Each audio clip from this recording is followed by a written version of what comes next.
এ নদী, আমি ওমর রাদিয়াল্লাহু তাআলা আনহু বলতেছি যে তুমি যদি আল্লাহ প্রদত্ত ক্ষমতা বলে তুমি যদি নদীর মধ্যে পানি আসো, আল্লাহ প্রদত্ত ক্ষমতা বলে তুমি যদি নদীর মধ্যে পানি দিয়ে থাকো, তাহলে চিঠিটা নদীর মধ্যে রাখার সঙ্গে সঙ্গে তুমি পানি পাঠাইবা। আর যদি তোমার কোনো শক্তির কারণে, তোমার নিজের কোনো ইচ্ছার কারণে তুমি যদি জোয়ার আসো, তুমি যদি পানি দিয়ে থাকো, অথবা দুনিয়ার কোনো মিশরবাসীর কারণে যদি তুমি এই নদীর মধ্যে পানি দিয়ে থাকো, তাহলে আমি ওমর বলতেছি তোমার পানি দেওয়ার কোনো দরকার নাই।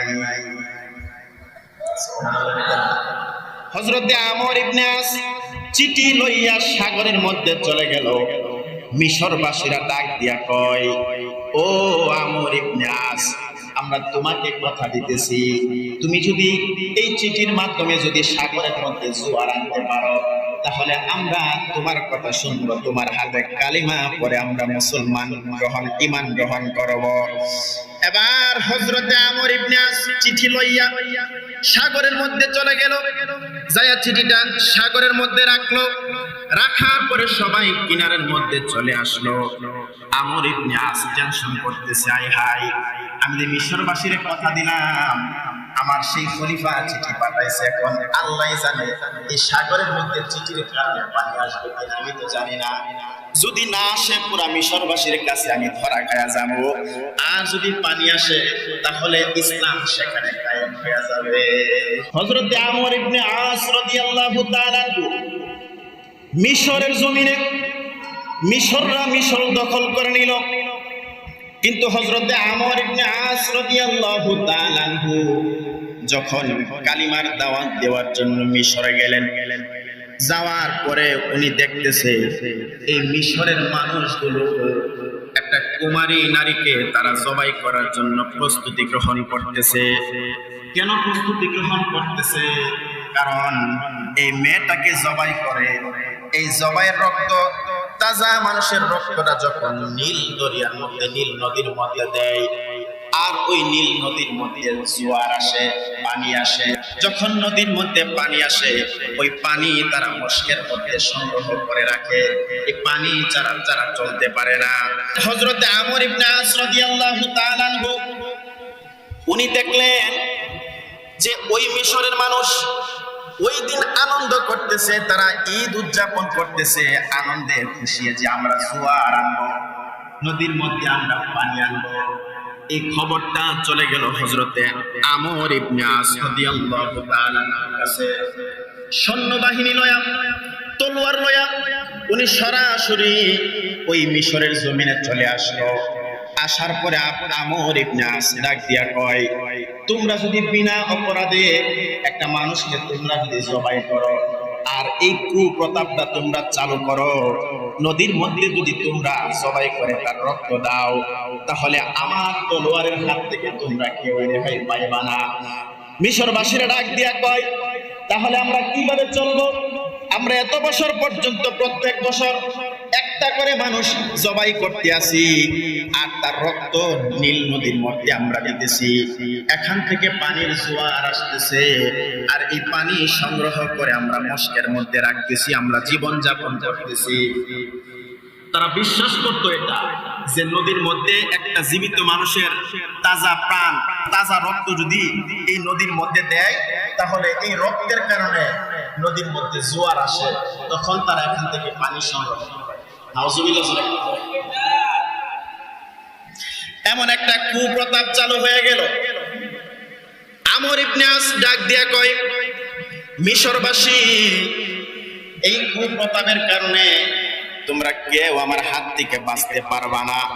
মিশরবাসী ডাক দিয়া কয়, হুজুর, আপনি কালিমার দাওয়াত দেওয়ার জন্য আসছেন, আপনার সঙ্গে আমরা ঝগড়া করব না, আপনার সঙ্গে আমরা ঝগড়া করব না।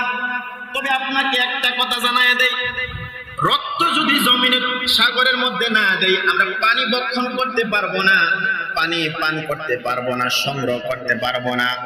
আপনি যদি আমাদেরকে পানির ব্যবস্থা করে দেন, তাহলে আমরা আর এই মানুষকে আমরা জবাই করব না। আমর ইবনে আস ডাক দিয়া কই, প্রত্যেক প্রত্যেক বছর তোমরা একজন একজন সন্তানকে তোমরা মায়ের কোল খালি করে বাবার কোল খালি করে তোমরা একজন একজন মানুষকে জবাই করো আর এই সাগরের মধ্যে তোমরা রক্ত দাও, তবে আমি তোমাদেরকে সরাসরি কথা দিতে পারবো না, কারণ আমি তো আর জোয়ার আনতে পারবো না, আমি তো আর পানি আনতে পারবো না।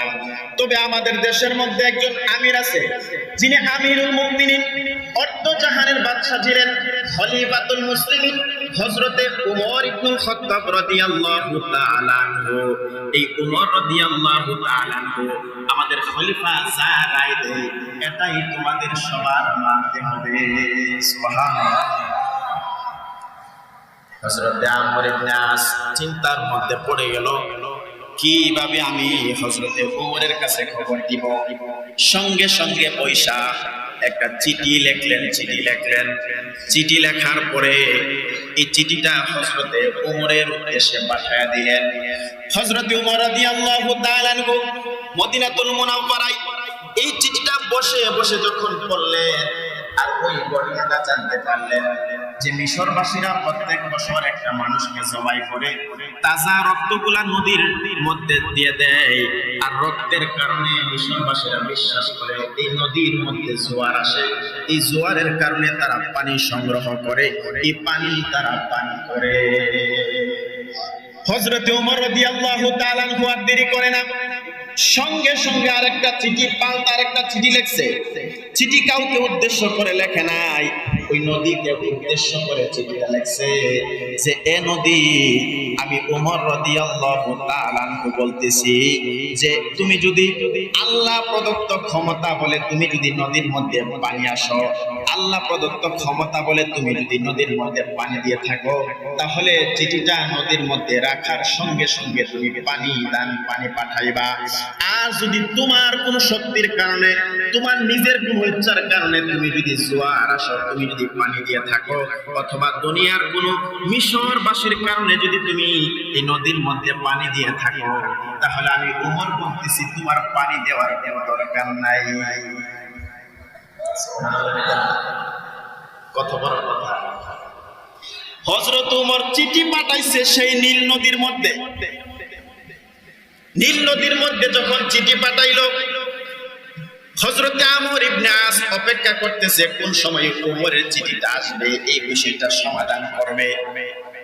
এবার হযরতে আমর ইবনে আস এই চিঠিটা, হযরতে ওমরের চিঠিটা পেয়ে গেল। চিঠির নিচে লেখা যে আমর ইবনে আস, আমি তোমার কাছে যে চিঠিটা পাঠাইলাম, এই চিঠিটা তুমি সাগরের যেই জায়গার মধ্যে তাজা মানুষকে জবাই করে রক্তগুলা রাখলা, ওই জায়গার মধ্যে তুমি চিঠিটা দিয়া দিবা। চিঠিটা কোনো মানুষ পড়ার দরকার নাই, বাকিটা আমি ওমর বুঝবো। সুবহানাল্লাহ। খলিফাতুল মুসলিমিন হযরতে উমর ইবনুল খাত্তাব রাদিয়াল্লাহু তাআলা আনহু চিঠি পাঠিয়ে দিল। হযরতে আমর ইবনে আস চিঠি লইয়া সাগরের মধ্যে চলে গেল। মিশরবাসীরা ডাক দিয়া কয়, ও আমর ইবনে আস, আমরা তোমাকে কথা দিতেছি, তুমি যদি এই চিঠির মাধ্যমে যদি সাগরের মধ্যে জোয়ার আনতে পারো, তাহলে আমরা তোমার কথা শুনবো, তোমার হাতে কালিমা পরে আমরা মুসলমান ঈমান গ্রহণ করব। এবার হযরতে আমর ইবনে আস চিঠি লইয়া সাগরের মধ্যে চলে গেল। যায়া চিঠিটা সাগরের মধ্যে রাখলো। রাখার পরে সবাই কিনারের মধ্যে চলে আসলো। আমর ইবনে আস টেনশন করতেছে, আয় হায়, আমি যে মিশরবাসীর কথা দিলাম, আমার সেই খলিফা চিঠি পাঠাইছে, এখন আল্লাহ জানে এই সাগরের মধ্যে চিঠির কারণে পানি আসবে কিনা, আমি তো জানি না। যদি না আসে পুরা মিশরবাসীর কাছে আমি ধরা খায়া যাবো, আর যদি পানি আসে তাহলে ইসলাম সেখানে কায়েম হয়ে যাবে। চমৎকার দৃশ্য। চিঠিটা রাখার সঙ্গে সঙ্গে সবাই যখন পারে আসলো, আমর ইবনে আস টেনশন করতেছে কোন সময় পানি আসবে, কোন সময় পানি আসবে। চিন্তা করতে করতে করতে করতে মিশরবাসীরা সবাই দেখতেছে এই চিঠি রাখার সঙ্গে সঙ্গে ওই মিশরের নদীর মধ্যে সঙ্গে সঙ্গে জোয়ার এসে গেল। সঙ্গে সঙ্গে জোয়ার চলে আসছে। আল্লাহু আকবার। হযরতে উমর রাদিয়াল্লাহু তাআলা আনহু উনি সাধারণ কোনো খলিফা না, বা সাধারণ কোনো উনি সাহাবা না, উনি 4 জনের মধ্যে একজন সাহাবা, প্রসিদ্ধ একজন সাহাবা, রাগী একজন সাহাবা, যিনি অর্ধ জাহানের বাদশা ছিলেন, সেই উমর রাদিয়াল্লাহু তাআলা আনহুর চিঠি সেই নদীর মধ্যে রাখার সঙ্গে সঙ্গে এই নদীর মধ্যে কুদরতি ভাবে জোয়ার চলে আসলো। সুবহানাল্লাহ।